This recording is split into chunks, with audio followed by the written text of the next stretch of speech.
Over the last 96 years, thousands of matches have been played across 22 editions of the World Cup.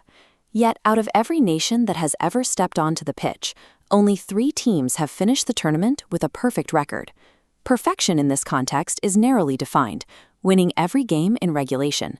That means no losses, no draws, and no reliance on penalty shootouts to advance.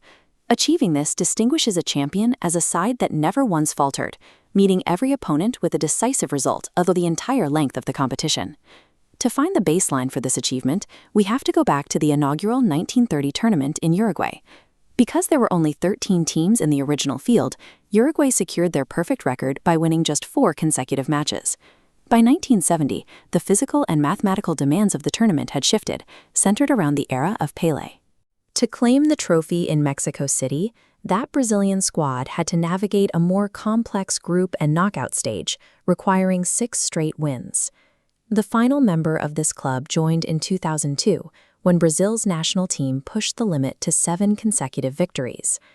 As the World Cup has grown in size, the number of wins required for a flawless run has risen, creating a higher threshold for a squad's physical endurance. The 2026 World Cup operates on a scale unlike any previous tournament, spread across 16 cities in North America. Out of 48 starting nations, only 3 emerged with a pristine 3-0 group stage record. France enters the knockouts after a dominant opening phase, winning all 3 of their matches to lead Group I. Argentina has matched that momentum, scoring 8 goals in 3 games while led by captain Lionel Messi. Mexico rounds out the trio, clearing Group A without conceding a single goal to their opponents. While these 3 starts are significant, they offer no protection against the expanded bracket waiting in the knockout rounds. The central challenge is the new structure, expanding the field from 32 teams to 48. This necessitated an entirely new elimination phase, the round of 32. In 2026, absolute perfection now requires a squad to win 8 consecutive matches. That extra match represents an additional 90 minutes of high-stakes play beyond the previous historical maximum.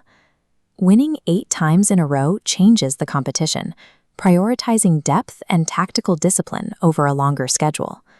A 32-team knockout bracket is designed to produce upsets, as more teams increase the statistical likelihood of unpredictable results. Underdogs like Cape Verde have already proven they can navigate this environment, advancing to the knockouts in their tournament debut. In a single elimination format, the margin for error is non-existent. There are no second chances once the group stage ends. A single bad bounce, one tactical error in defense, instantly ends a perfect record. France, Argentina, and Mexico are now entering an environment where the format itself is the primary obstacle to their perfection. This bracket illustrates the path remaining for the 3 unbeaten teams as they enter the elimination rounds. They have successfully cleared the first 3 games, but 5 sudden death hurdles still stand between them and the trophy. The travel requirements across the North American continent add a final layer of fatigue to this 8-match pursuit. If a side can survive this specific gauntlet, they will finish as the most successful squad in the history of the tournament.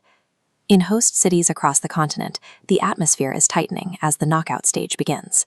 The records set in 1930, 1970, and 2002 remain the standard that today's teams are measured against. The teams are in the tunnels, waiting for the opening whistle of the round of 32. The question remains, can any of them maintain this pace through the longest knockout bracket ever designed to achieve the 8-win perfect World Cup?